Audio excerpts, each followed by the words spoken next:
This is huge. This actually went out over the weekend. Donald Trump ended up truthing this, and he said, Dr. Jan Halper Hayes is fantastic.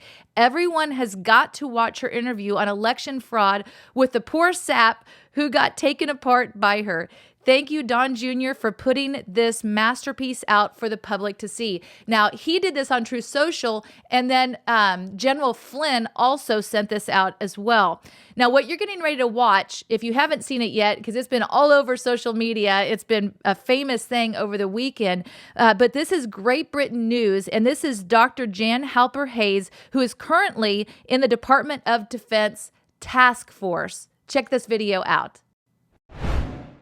Well, let's talk to Jan Halper Hayes, who's a US political analyst, and he's here in the studio. Good to see you, as always. Good to see you. Good to see you.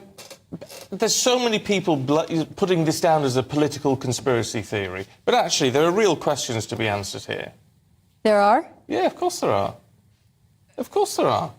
What he's being accused of, but what part do you think is to answer that the 2020 election is going to be litigated because of this? They've made a huge, huge mistake with this one, because even though we thought what was going to happen was they were going to go after him for treason or sedition, but they did criminally charge him, but they didn't go to that extreme.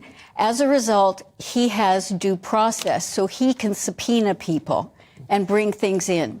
Now, let me say something about this 2020 election, is that Biden is the legitimate president, but he's the legitimate president of what is now the bankrupt U.S. corporation. And that was a treaty in 1871. Well, on September 12, 2018, Trump created an executive order.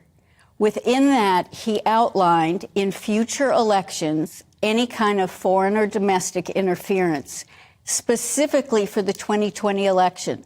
So we say, how did he know some of these things were going to happen? Election integrity on both sides of the aisle is tough.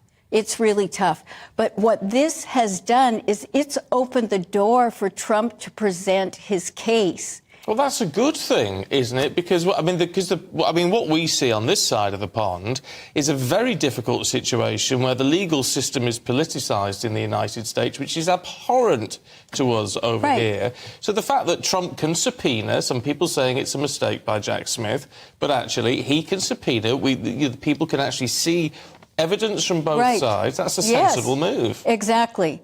And it's a great mistake by Jack Smith that he's done that. Absolutely great. See, the thing is, think about Edward Snowden and all the information he had.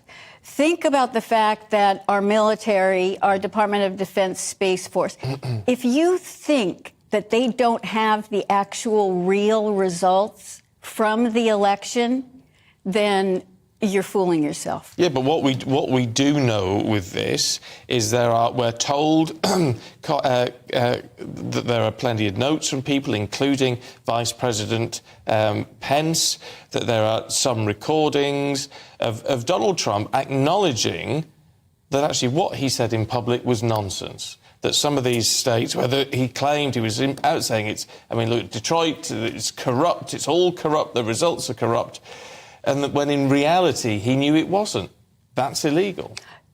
But you know what? That's what someone's claiming, but that's not the fact, and that's not what Donald Trump really has ever said. He's been very, very clear. I mean, the issues were, for example, in Pennsylvania, the Supreme Court of the state of Pennsylvania stepped in and changed some of the election laws. Under our Constitution, it's only the state legislators that can do that. 2,000 Mules, the film that came out, what they did, they spent over $4 million tracking the phones. And the reason it's only 2,000 mules is that based on the visits to the drop boxes in Georgia, they had to have gone over 10 times. And they've got all the film for that. So the thing is that the election integrity is so different and so problematic in every single state. But that doesn't mean that the machines didn't do something, that there were some other kind of finagling. But the long and short... Go ahead. Well, it doesn't, but that's where conspiracy comes in, is it? To say, well, it doesn't mean that something didn't happen. Well, there's no evidence that it happened. I mean, there's how many court cases did the Trump campaign try to bring? Nothing's gone in his favour. Okay, wait a minute. Everyone, the media goes, oh, there were 60 court cases that were rejected. No, there were 3. He won 2, he lost 1. 57 were never heard because they had no standing. And standing means that the person bringing the case has to claim some kind of impact or injury. So it's really, the media did that, and they're great at doing that, but it was a fallacy in there. And the thing is that, I sit on a task force at the Department of Defense, and the thing is, they've got the goods. They've got the goods. And Trump knew that if he presented any of the goods early on, we'd have a civil war. That he really felt that the people needed to see how bad it could get. And that's the sense that we're getting from Trump's lawyer about what his defence is going to be. So this is all going to be based on free speech, the First Amendment in the US Constitution, that he had a right to say what he believed. And he believed that the election results were not as was put out. But the point is, if you live in a democracy and you believe in a democracy, then that means that even if you don't like the outcome of an election, you respect that because it's a democratic vote. Well, a democratic vote, and so therefore he should be silent about it. No, he has a right to speak, but the issue, of course, is if he then acts to subvert that election result. Oh, so that because you think he's being criticized because in Georgia he said, can you find me 12,000 votes? Or, the thing is, he didn't try to subvert anything. What he's really done is he set up the deep state to come out, and that's why we're seeing all these things. I mean, it was revealed with whistleblowers and Hunter Biden's ex-best friend that in 2015, the head of Burisma gave Joe and Hunter Biden $10 million bribe. In 2018, Joe is on TV publicly saying that he threatened that unless they got the prosecutor fired, that he wasn't going to let them have their $1 billion in support.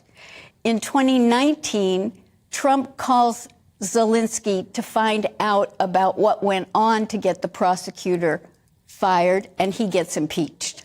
I mean, we've lived with it for a long time. We're almost out of time. I just want to pick you up on one thing. You said earlier on, Donald Trump has been very clear on this. Is he a man that you believe? I mean, look, he's about believable as a chocolate teapot, isn't he? Look, I know that, thank God you got the negativity in at the end and not the beginning. I can always count on you for that, always. But it's a legitimate point to say that Donald Trump is a man who always speaks the truth. That can't be the case. I mean, it's hardly the case of any leader, to be fair, but, I mean, definitely not Donald Trump. Well, I don't know if I said everything or always, because I do call him the embellisher-in-chief, because he's a marketer. But in terms of telling us things, optics, you better believe that he's very much a straight shooter in terms of actions that he's going to take or what he thinks needs to be done. They made fun of him because they assumed he broke protocol and walked in front of the Queen. No, if you go back and look at it, you will see he looked at her. She gave a wave with her hand. He proceeded. She took a couple of steps, he stopped, and he waited for her to join. That was an optic to tell us that he then was going to bankrupt the U.S. corporation because it was the Vatican, the Crown, and the U.S. that was part since 1871. And we were giving you our tax dollars. We were paying back.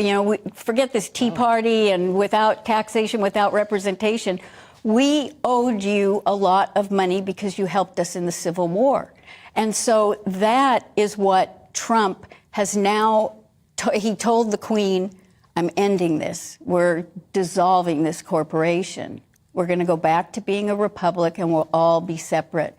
The Pope wasn't happy. You should find the picture of him visiting the Pope. It took 650 planes to remove our gold from the Vatican Bank. I'm not very happy about it, Jan, to be perfectly honest. We could do with your money at the minute. Keep it flowing, I say. Jan Halper-Hayes, really good to see you. Thank you very much indeed. You too.